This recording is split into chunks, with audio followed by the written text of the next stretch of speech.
Hey everyone. Today we're talking about a more technical topic, and we've chosen to start with something like world building. And actually, Emmanuel has been thinking about it recently for a new project that he's working on. And so I'm going to throw it over to Emmanuel right away to kind of tell us a little bit about what's been going on in his head. Well, I mean, the reason I brought it up was because, I'm thinking of doing a whole bunch of sort of tutorials regarding, some of these things that I have been doing, world building, composition, things like that, technique, more technique and more general based. And I thought, well, what we do, world building wise is actually quite interesting. And I always had a big beef about world building. And I think this is a perfect subject because we've both done this for a long time, and we both have our own philosophies, I'm sure. And we've never actually really even talked about our philosophies Right. of world building. And I think that's a word that people like to use a lot, right? World building. Yes, I'm a world builder. What Mm, does that really mean? Uh, because I what I and I'm just going to be upfront. I do see a lot of people designing without a lot of intent, hmm without following some set of design guidelines, and a lot of times using a lot of and I'm guilty of it too. Like Of course. sometimes Yeah. you get into a pinch and you don't have much time. You kind of just Right. you get the or your client says, hey, we like I don't know, Hadid, that's the usual, go-to architect, right? Like, oh, we like Mm, Hadid, build us something that looks like that, and then end up, you have a day and you start looking at, photos and, before long, you're like ripping off parts of it, and I'm totally guilty of it. So I don't want to sound like I'm above it all, but I do have a design degree, and I have had when I have had time.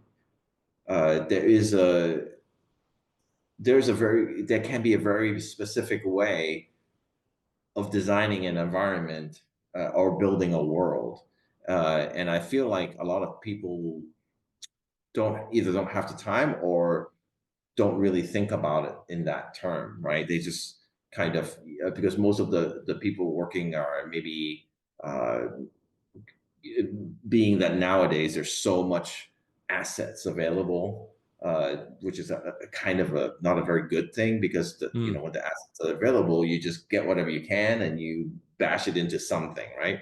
right. Again, I'm guilty of it, but when I have had time to do it, uh, it's really fun, and it's really fun in the way that you can, and the results are always very, very successful.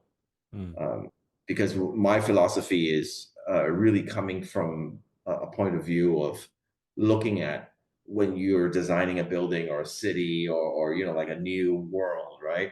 Like who's designing it? Like who's designing that world? A lot of people like to make all the buildings like super modern and all this kind of stuff, but in the end, that's not how cities are built, right? mm. Cities aren't built just all modern and all in one go. There's going to be historic parts of town. There's going to be skyscrapers or whatever. There's, or it can be like Paris, like all historic because there's a decision that was made, right? For Paris in particular, there was a person called Osman who basically said we're going to have architecture like this, and it's going to permeate everything because we want people to see it like this. And he basically designed Paris. So, you know, I think right now a lot of people, again, me included, don't really do that. They don't, we don't really look at who's the designer. Is it a man? Is it a woman? Mm, mm, mm. Why would that person design that way? And that person designed that building. But what about that building and that building and that, like there's like, because you go into town, you're in Singapore, I'm in San Francisco, no same person designed two buildings, Yeah, within the exactly. block. So they're all kind of a little different. Yet when we're photo bashing or kit bashing, it's always the same pieces. So, Mm-hmm. that, and I think at some point, obviously, if you're more aware, then you try to use more different pieces. And I try. And of course, sometimes it's a time thing, like I said. But I don't know. I feel like there needs to be sort of that would make your stuff stand out more and have its own flavor. I don't know. What are your thoughts? Because you're a world builder too. Oh my gosh, I've been thinking about this stuff and struggling with it a lot, right? Um, something, and I totally agree with the idea that if given the time and the budget to design more realistic cities based on the current model, um, would maybe yield richer environments and movies and games for sure. I mean, I think a lot in Hollywood and a lot in a lot of productions still works under this moniker of one world, one architecture, right? It's something I think that is like deeply ingrained in like institutions like Art Center. I think like at first I heard about this, I think from Scott Robertson or something like that many years ago, decades ago, and maybe he was just echoing what was already an established practice, so that when you look at something like Star Wars or whatever on a particular like let's say Star Wars, and then you go into Tatooine, right? The Mhm. whole planet looks basically Mhm. like these huts, right? And then if you go somewhere like Naboo, like it's very different. If you go Coruscant, it's very different, but everything is very homogeneous within that world, right? Mhm. I mean, it works in a way that it makes it easy for the audience to understand where we are, like without having to like always overlay like a title, right? Like you say Coruscant once, you say Naboo once, and then when you're intercutting between these scenes, like people don't need to have that information again because based on the architecture, they can tell where they are, right? So, of course, when you have this kind of system in place, it makes it, how to say, like it's, yes, it makes it easy for the audience to understand, but of course, like you said, from like a point of like realism, it doesn't make much sense that one person or one architect or one company like builds an entire planet and all the buildings in it, right? So, I mean, it works for these kind of, I think, like fantasy, sci-fi kind of um, uh, um, products, right? Um, if it's done well, right? Like in the case of Star Wars, I think it works because it often reflects really, like let's say Tatooine, right? It reflects thoughts like the indigenous people who would live there, the raw materials that are available, the state of technology, right? So I think that's a successful example of something like that. Um, I'm just trying to think of like a bad example where this really doesn't work. Um, Well, how about do you have this? one? Yeah. So when I said Paris, right? Mm, So that guy Osman, he he created that type of architecture and he instilled it in Paris. So when you go to Paris right now, mm. everything does look very Yeah. similar. Yeah. Yeah. So Yeah. he made that. He did that. So Yeah. you can do that.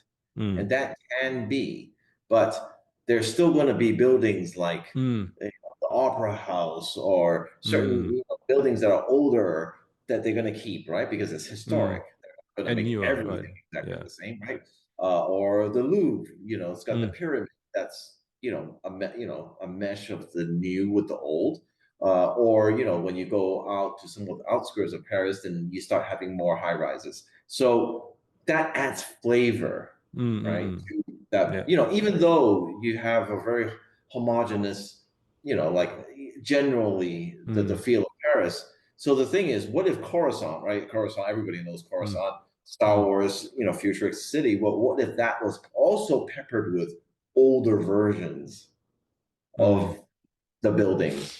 right? An older version Mm, of Coruscant with a newer version of Coruscant, mm, and then with a Uber, like under construction, like if it's based on that, then it feels more interesting without you being confused that it's not Coruscant, right.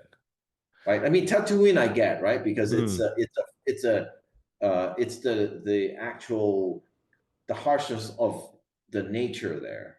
So, these are there were the water evaporators and all that kind of stuff. And the general architecture was like that because it's like going to North Pole and the igloos are the igloos, right? mm, Because they have to conform to the natural surroundings. I get that. But when it's a city, it's a little bit different. And that it mm. takes a lot of planning. Yeah, Obviously, I won't expect anybody to sort of plan the whole thing in a week's time of yeah.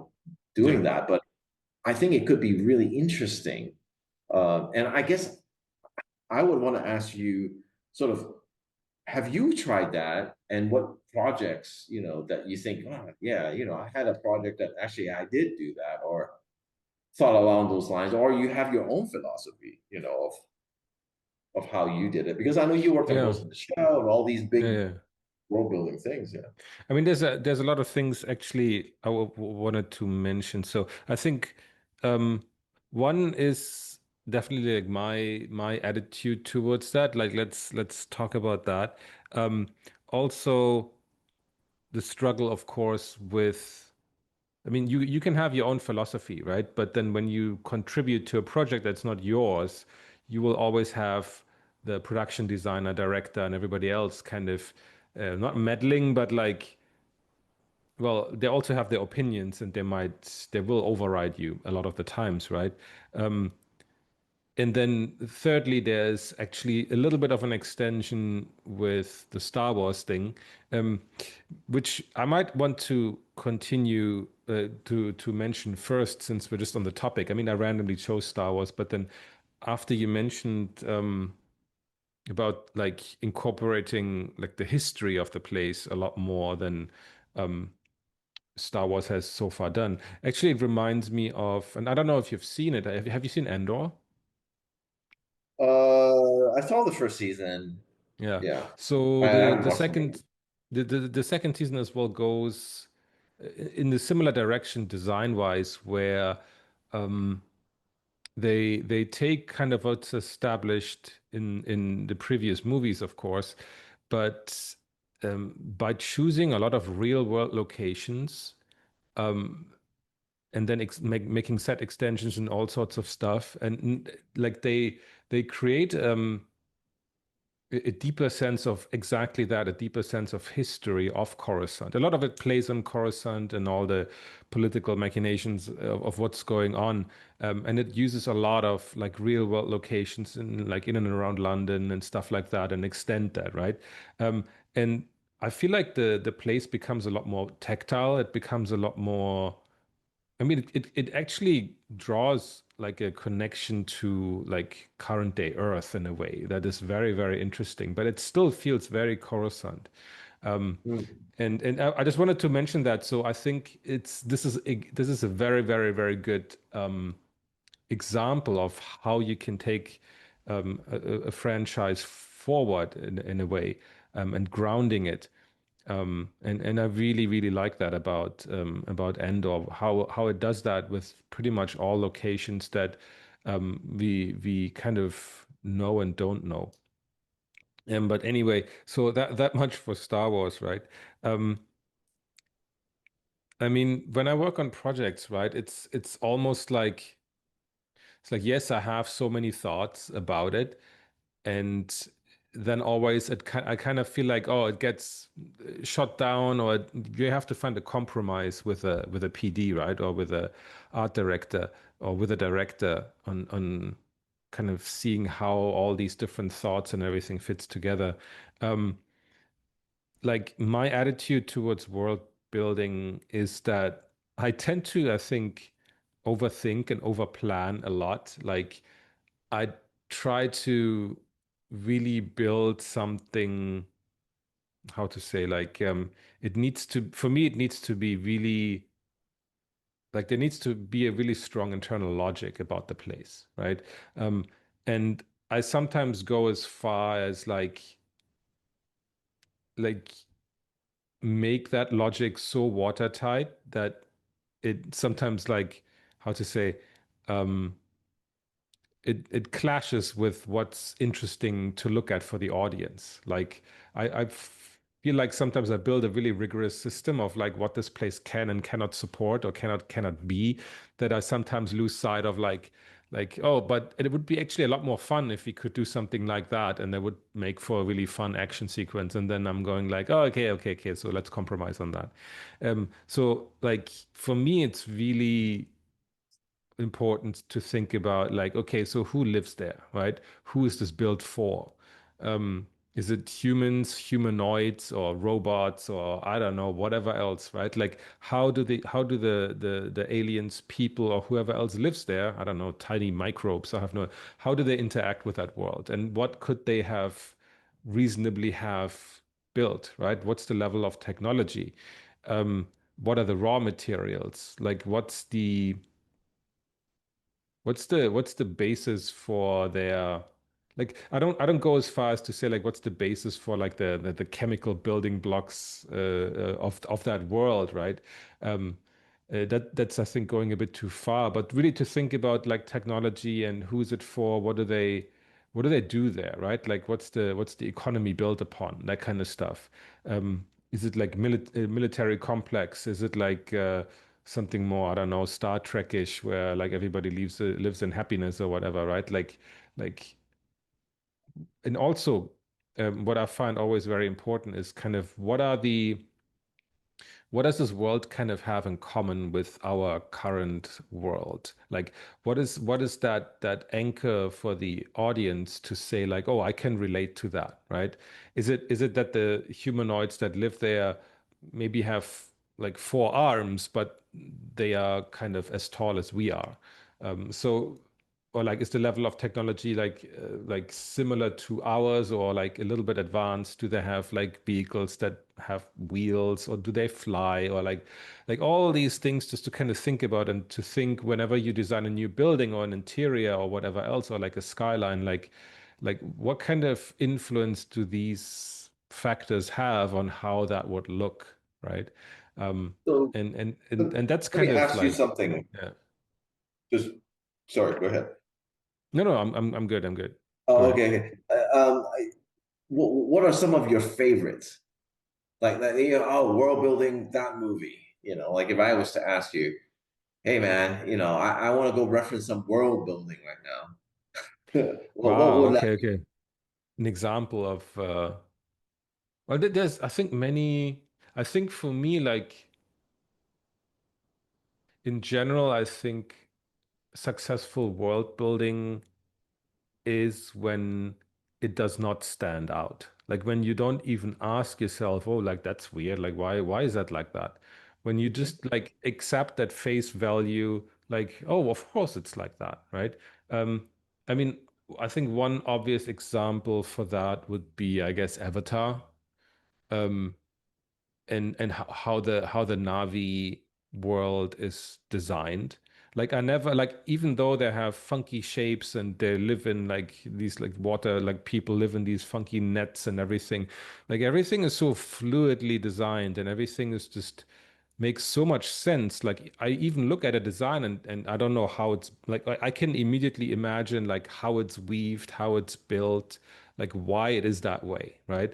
And I don't even have to like think twice. I think another example would be like um I think like especially like Mad Max Fury Road, which has an incredible amount of weird little knickknacks and details and just strange things and strange names for things. And but at no point I'm like, hey, that doesn't make any sense. Like, what is that? Like I don't understand. Like I would never think that. Everything is kind of strangely like it strangely makes sense, and it's cohesive and logical within that world.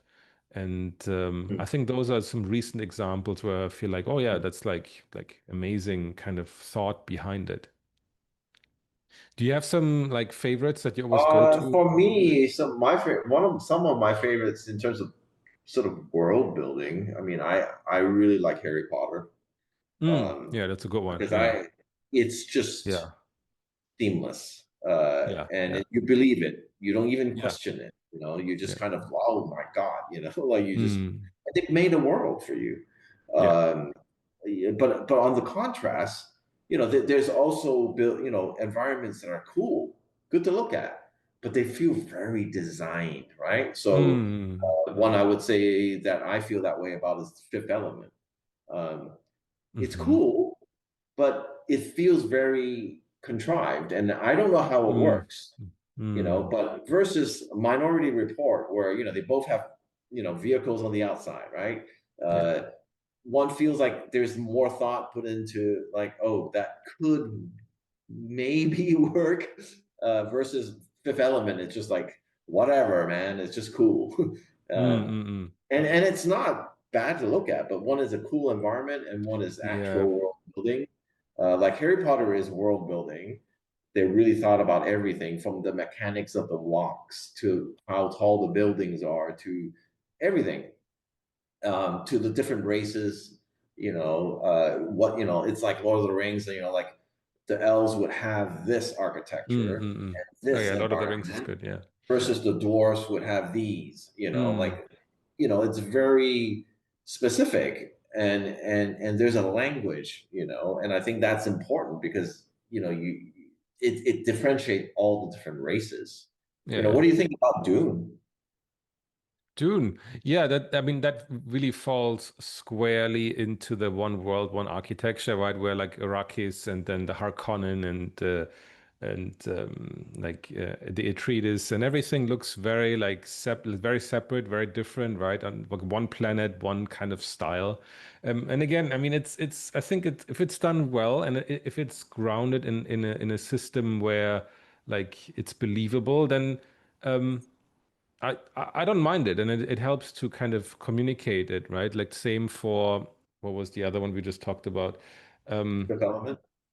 the fifth element is a bit, yeah, that's a bit like anything goes, like whatever's cool kind of thing. I agree. Yeah, so I mean, in that sense, Dune is a good example. Matrix I also really like, and kind Mm, of the world they were building. But you mentioned a good point. Like whenever, like a bad example for me is always when like the design itself like is attracting too much attention when it's over and it feels overly designed or designed for the sake of having a design there.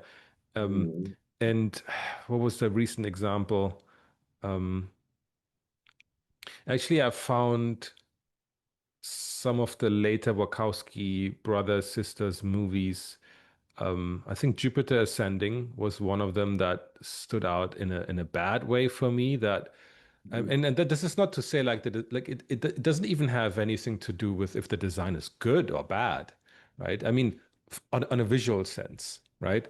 Um, like if it's visually like appealing and the shapes are nice and everything, but it doesn't feel like it's serving the world building, it's serving the story. It's just like kind of self-serving in a sense, and then it usually stands out for me in a bad way, and then I'm like, oh, so why is that there? Like, I don't get it. Like, it's just like, oh, like, and then, yeah. It's like eye candy. It's just, Yeah, and exactly. And some of then, these environments are absolutely beautiful as yeah, yeah, one painting. exactly. So a lot of people, a lot of concept designers, again, I'm included in that. We, putting out these like, beautiful painting, and that looks great, but there's not really, sometimes it's too beautiful. Sometimes it looks too good. It takes you out of it, Yeah, and that's why exactly. a lot of times when you have more grounded, like Andor or even Harry Potter, because it's Mm, grounded on the castle is an Uber castle like Hogwarts, but it's based on real castle design. mm, mm, mm. So a lot of this stuff is if you can base it off of real things and have sort of a basic understanding of architecture, instead of like every piece of world building is brutalist. Mm, mm, mm, mm, That's getting played out way too much. Or Hadid, if mm, you really made some architecture history uh, study, you would find that there's a lot of very interesting architecture and philosophies of architecture and city planning and design and who lives there and all that, right? I mean, Dune, I give it a pass because I think there's a lot of very harsh environments, mm, and therefore, the architecture needs to look a certain way mm, because of the harsh environments. But there could be a lot of very interesting things.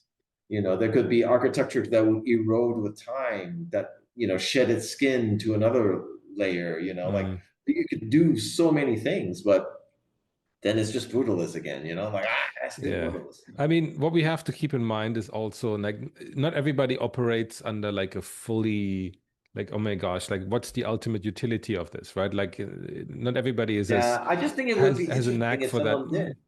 Yeah, but I mean the personal what I'm saying is like the personal preferences of a certain director, PD, artist or whatever can shine through like sometimes like stronger and less strong, right? And funnily like sometimes it works really well. Like, I just want to pull that example from Matrix, like an earlier Wachowski brother movie, right? Like everything feels like so right and so well thought out. But then I don't know, like Matrix Part 3 maybe or Part 4, it kind of Hey, watch your falls apart. mouth, It falls man. apart. It kind of like it's like, oh, maybe they have lost not lost their touch, but it's like it's just a bit too much. And So, it's the so same tell for me like what's too project I much. worked on. What's too Like much? I'm trying to think about it. Um, you mean like specifically for that project? What Yeah, didn't I mean, work? like, Or did something stand out to you? Like, oh my God, I can't forget that part. Or, yeah, like for what's okay, let's talk about Matrix, right? And I'll go until Matrix 3, so we're keeping the peace here, right? No, like for example, like man? Absolutely, go the go first for it. and I think everybody felt like that while watching the movie that the first one um felt very grounded, very gritty, very real. I guess because a lot of it was really shot in real environments. And then they subtly added like the superhuman element into it where people could run on walls, they could jump really far, right? Um, they could move faster than a bullet, that kind of stuff, which we came to love. But then as it went into part 2 and 3, they kind of tried to up it and like they felt like, oh, we have to like show crazier and bigger and everything. But I think as everybody knows, the technology wasn't quite there yet. So like these like full CGI models of like Agent Smith and Neo, like they look like plastic like figures and they haven't aged well at all. And as the conflict kind of escalates and gets bigger and bigger, like a lot of what we see in the third movie with Zion and everything just feels like a CGI fest, and we're losing that connection like to the individual stories of those characters, and we just have like rave parties and everything, and it's just weird. Um, and yeah, that's it for me, right? I'm usually very harsh on these movies, and but I'm like, okay, so kind of what? And it's always interesting for me to think about like what kind of it's hard to say what went wrong, but like, okay, where does the difference lie? Were there too many people that were trying to make decisions and it doesn't reflect the vision of the directors anymore? Is it too much like studio meddling? That's like the favorite thing of the artists to say that the suits have kind of ruined the movie, right? Without really knowing what has really been going on behind the scenes, right? So I don't want to say that, but like I think there's many of these kind of examples where like especially like the first part of like a trilogy or the first part of a franchise usually stands out as the really fresh one, the really interesting, and usually the cheapest and the technologically least advanced, right? But it's somehow I don't know, always is the best one. And then once you go down um once you go down part two, three, four, five, six, or whatever, like it just, yes, the budget's higher and more possibility and everything, but somehow it just all goes down the drain. And I mean, no matter what franchise, what trilogy you throw at it, like it pretty much always holds true. Um, but so I don't know, like how can we bring that back to world building? Well, I mean, look, I mean, it's just really, straightforward. I think ultimately, in the end, this discussion with world building is just basically a way of saying, have what I've found that works for me is to actually really, especially if I was doing personal work, Mm, to really have thoughts and think about these things and think about history and architecture and how to add on to that so that the viewer always has something to hold on to that feels real. mm, Because when you're all just uber high buildings and uber, everything looks like the Burj Khalifa. It doesn't look right. But it's the fact that the Burj Khalifa is amongst other buildings that feel grounded, that it mm, feels otherworldly, but also grounded at the same mm, time.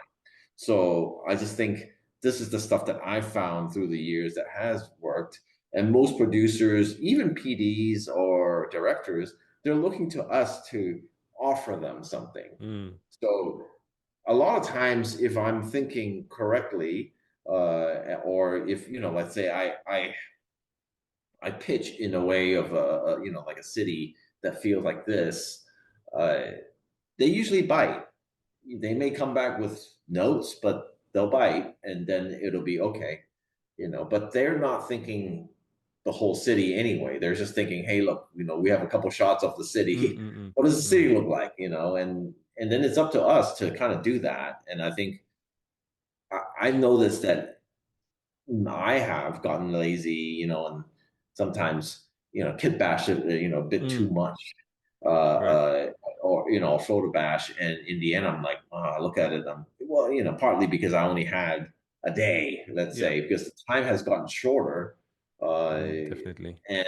and then you kind of say, well, did what I could. But looking back at it, I'm like, it's Mm. not really great thinking or design thinking for me. Yeah, it always So shows, I I think, wouldn't think. when the artist kind of imagined, you can, I think you can always see if the artist really imagined a wider world that this scene existed in. I think it always shows. Um, I wanted to ask you, have there been times where like you had a really strong vision for like something you worked on for, I mean, for a movie or something, and it was really clashing with what the PD or the director wanted? I was Oh wondering, yeah, and absolutely. I mean how you that. navigate that to at Well, I least, mean, I mean that was just I'm not going to say the project, but that's um, fine. basically it was my job was to design a um, really tall building, let's call it. The whole focus was this building. Hmm. Uh, and, I was just coming up with, ideas and, how, what this building would do and how it would operate and all this kind of stuff. But they had already wanted somebody, they already liked an architect, like, Hmm. Hmm. and they said, just do it like that building.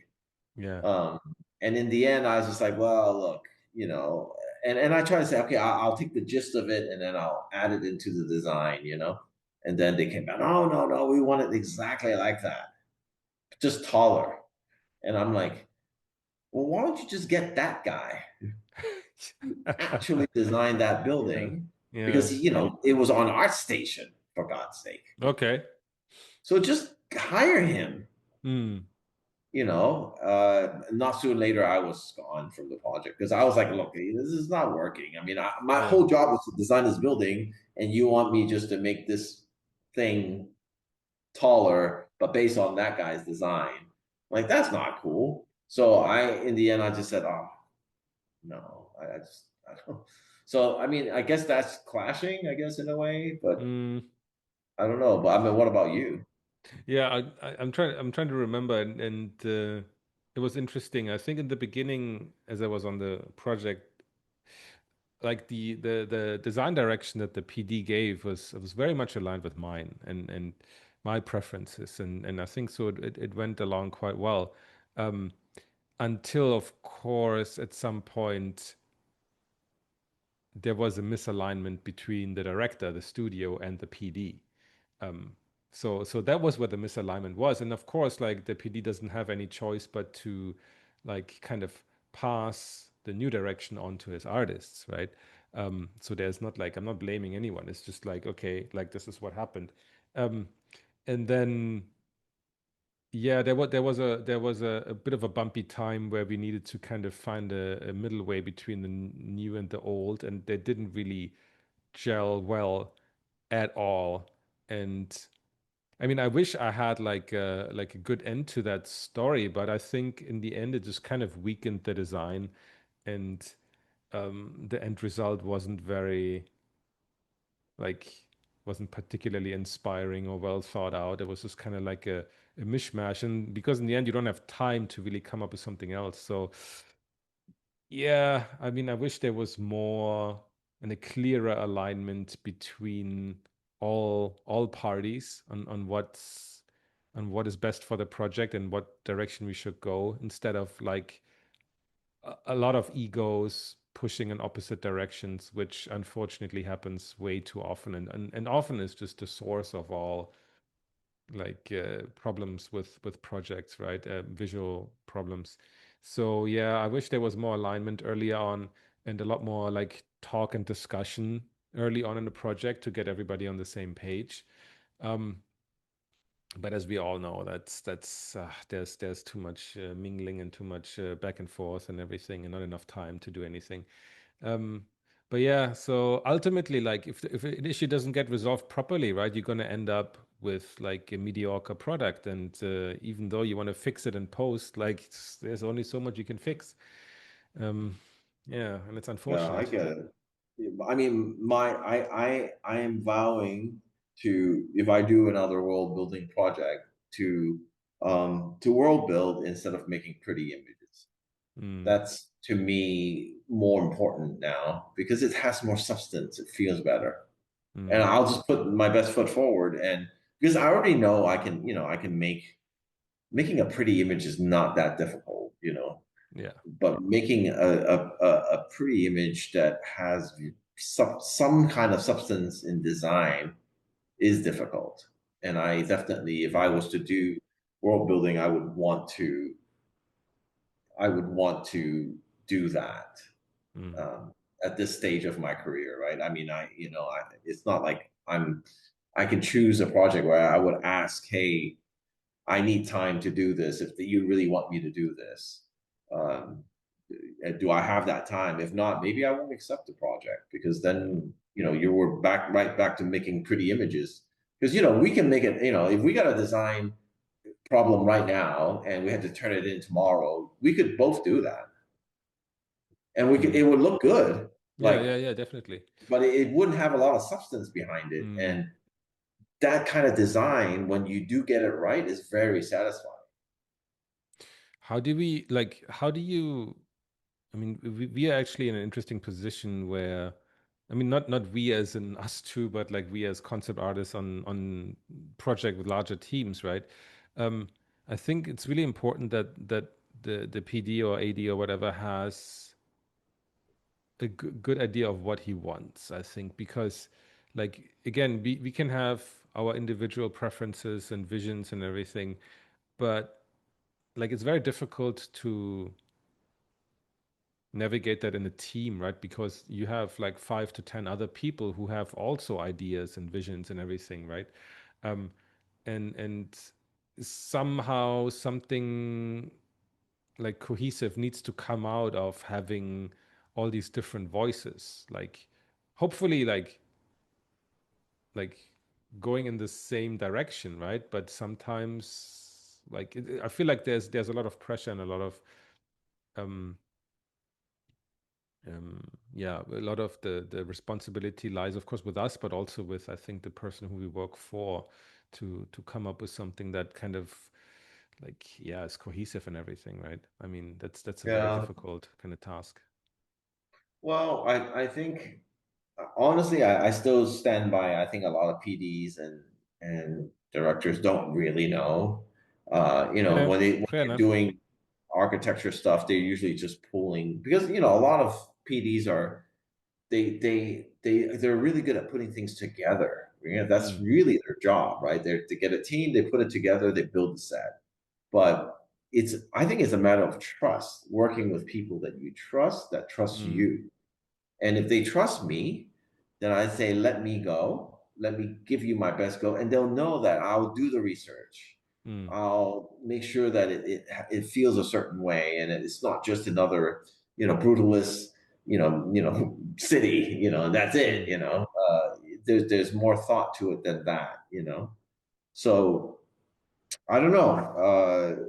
But that's where I'm at. I'm more about making something that I really believe in now more than just really Yeah. pumping out another cool image that looks like wow. And then you look at it, it'll break down immediately. It has no Mm. substance. Yeah, and I mean, it will help the project as well, right? If you have that, if you have that ability to express, like, yeah, your design intent, your like, if you think about all those things, right, and you're able to also, I mean, express that and talk about your designs in that way, that's really useful, I think, for the project at large, right? If rather than just having like again like a pretty picture, right, that stands on And its own. ultimately, that's what AI won't be able to really copy because you're thinking. Right. Yeah, context, right? AI doesn't know the context of what you're like designing in, right? Yeah, it doesn't know that like, I mean, I guess you could tell it like, this is a, woman architect that, Mm. designs this way and uses curves instead of straight lines and blah, blah, blah. Yeah, I guess you could tell it that, I but mean, it's gonna get there eventually, I guess, to spit out like sets of images that are really drawing from the same kind of inspiration, same set of like rules, right? I'm sure that you'll be able to do that sometime in the future, right? But again, like I think for us to come up with that world in the first place, to come up with the rules, right, is our strength. And that's not necessarily something I think AI can touch, that thinking process, right? And again, the relation to the world we live in and the emotions that we want to evoke with it, right? Um, and the again it's like architecture and all this kind of stuff and the visuals we design is an expression of the people who live there, right? And AI won't know that, right, what we yeah, wanted to it's a achieve with lot of that. thinking actually, when Mm, you're really and that's why a lot of times most people are more intimate with where they grew up and what they understand, which is mm, great. I yeah. want to see more of that because a lot of times you will know that people are really um they're really expressing where they're from, Mm, and you can see it in the way it's being designed. There's a lot of places that are really interesting, and you can take some of that to as flavor for mm, your own architecture. But exactly, that's where the best yeah, I designs come mean, from. yeah, Cool. Yeah, I think that was a really interesting discussion, I think. I think we want to do more of these kind of very like not super technical, but like very like yeah, um, technical and kind of work related things that we deal with on a daily basis, right? Um, we want to cover those in the future episodes. But yeah, this is it for now. Thank you so much for tuning in, and see you guys in the next episode. Thank you again for listening and watching. If you enjoyed this video, please like, comment, and subscribe.